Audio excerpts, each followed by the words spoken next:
Hello everyone, welcome back to the homestead. We just took about a month off from posting videos for those who don't know. Mostly that was because we were able to celebrate Sukkot with some good friends. Had a really cool time of camping for like a week and a half. So we've been home for a couple weeks now and have just been doing a lot of catch up here on the homestead. Yep. So today's video I'm going to attempt to sum up the last month on the homestead. We'll see how we do. And real quick before we get started on that, just wanted to clear up a little confusion for those who don't know about the biblical feasts and how they're kept. There are a lot of different calendars that people use today, and our family doesn't really have a conviction to follow any specific calendar, so we just keep whatever calendar our host is keeping. And so that just makes it simple for us, and we can stay in unity with those we're fellowshipping with that way. I know a lot of people are actually doing Sukkot right now because they're on a different calendar, and that's great. One day we will all keep the same calendar when Yeshua returns.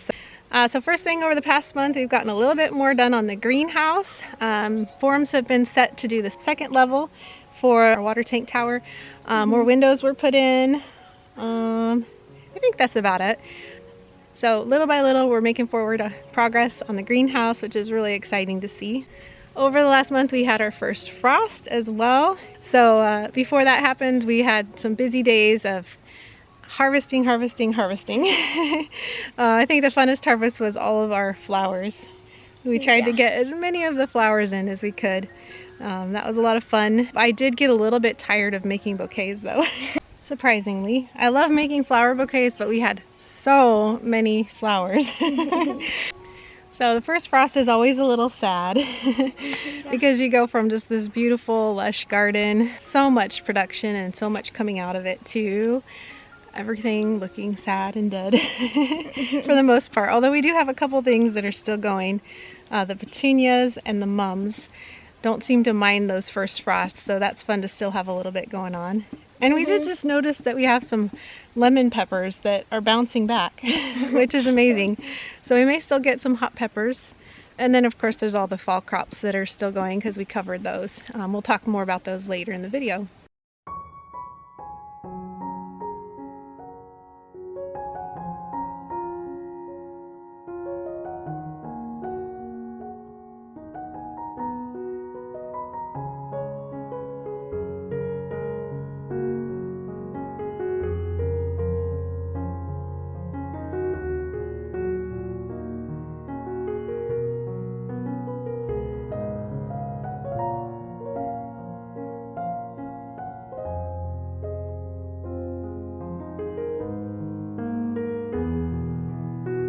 It's been really fun seeing our food pantry fill up with food. Yeah, this has been a very abundant year. We're really thankful for all that's come in from the garden. And so we thought we'd just show you real quick a little bit of what's piled up in the pantry right now from this year's harvest. So this is the first year we've done a lot of canning, so there's a lot of canned goods in there, and we've arranged them by the month. So there's 6 shelves that we've divided everything by the month. And so that's been really fun. Have you enjoyed the canning this year? Yeah. We've got a lot of winter squash kind of here and there. Regular potatoes, sweet potatoes,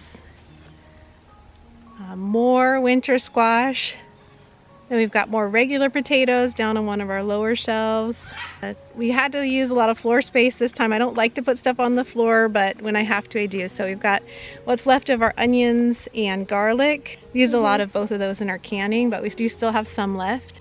Then we've got more sweet potatoes down on the lower shelf. Got some random things on one of our upper shelves. We definitely still have some more organization to do here, but we've got barbecue sauce. We were able to harvest a lot of grapes this year from a local vineyard, so we've got some grape juice in there. We've got a little bit of our first dry bean harvest, which Esther did most of the work for. We still have kind of the second harvest that we have to process, and then we'll add those to the jars. And then there's a few things that we weren't able to fit into that pantry. One of them was just some random baby sweet potatoes. So those are just sitting in the mudroom on a bucket. Yeah. Something else we did this month was fire up our cook stove for the first time, which is a lot of fun because we were able to start baking again and make cookies and cakes and stuff. Yeah, We don't have a working oven through the summer, so we can use our sun oven, which is nice, but we had a lot of cloudier days, it seems like, this summer. So we weren't able to use the sun oven as much as I had hoped. So we're very thankful to have the cook stove going again. It is going to get warm, unusually warm again the end of this month, so we may or may not continue using it for now, but we'll definitely be starting up again in November, and it'll just keep going all winter long. Another thing that's nice about the cook stove, it made it so we could dry a bunch more of our herbs. Yeah, we've been trying this year to dry more herbs. We have a lot of perennial herbs out there, and it just seems like we don't end up having time to dry them. It's really hard to dry them in the humid summer climate that we have here. So yeah, we were able to dry a bunch of herbs this last week, which was a real blessing. Mommy.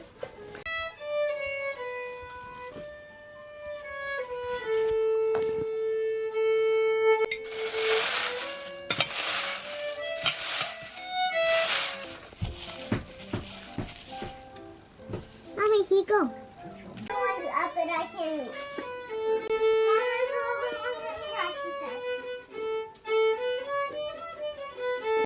So some of the herbs we dried were for teas.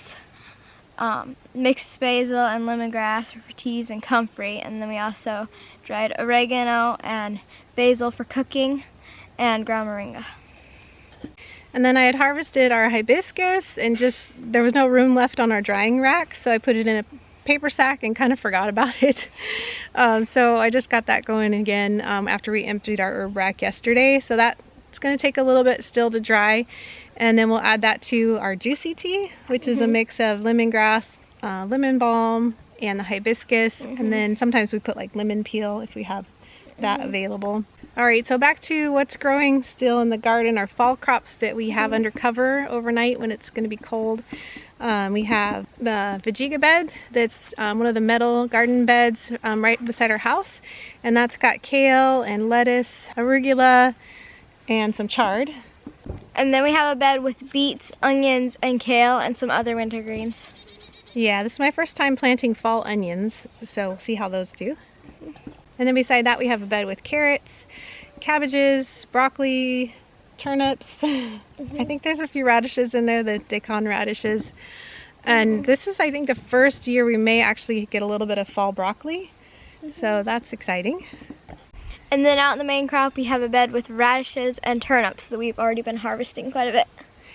Yeah, that's a newer bed, and we use the 3-in-1 soil blocks. Yeah, so sometimes Walmart will have a 3-in-1 mix. It's Pro Mix, I believe, and it's OMRI listed for organic gardening, and so we put a couple inches on the top of that bed after adding some of our own compost to it, and everything's doing amazing in that bed, so that's a blessing.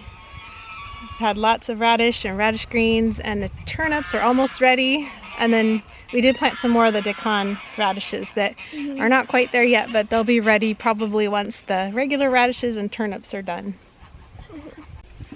So with every change of season, it's also a time to kind of change priorities, and so my mind has been thinking a lot on going forward, what that's going to look like for our channel, what that's going to look like for us here on the homestead. This year we are homeschooling 5 children.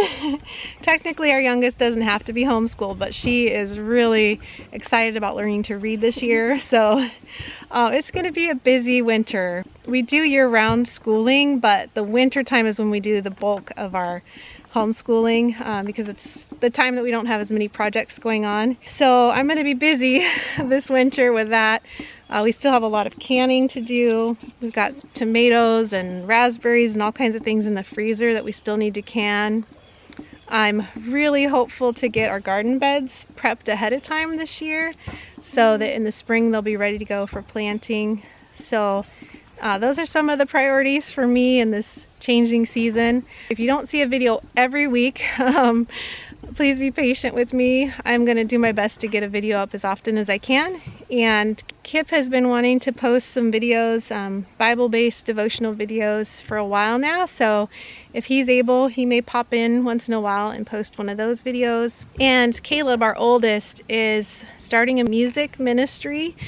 And all of our children, even our youngers actually, are really excited about music right now.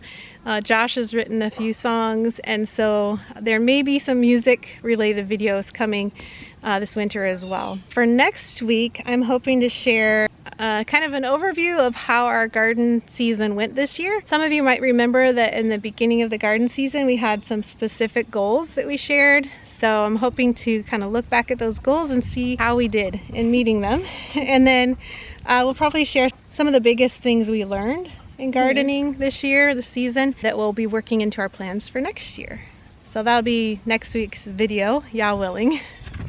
All right, and before we go, I want to just give a quick announcement. We posted on our community page a little poll asking for people who would be interested in purchasing a custom 2025 calendar with photos from our homestead. If that's something that you'd be interested in, please go to our community page and vote on that poll, whether you would like a wall calendar or a desk calendar. But only vote if you would really like to purchase one. They do take a bit of time to make, and our oldest son Caleb is willing to make those if enough people are interested. He plans on having those available by next month, depending on how the poll goes. And we do have a quick thank you to give before we go. Thank you to Larry B for this sandpaper set. Alright, I think that's it for today. I would love it though if you would share in the comments below what are some of your priorities going forward in this new season of life. Please share in the comments below. Until next time, we pray blessings over you and yours. And whatever you do, do it with your whole heart.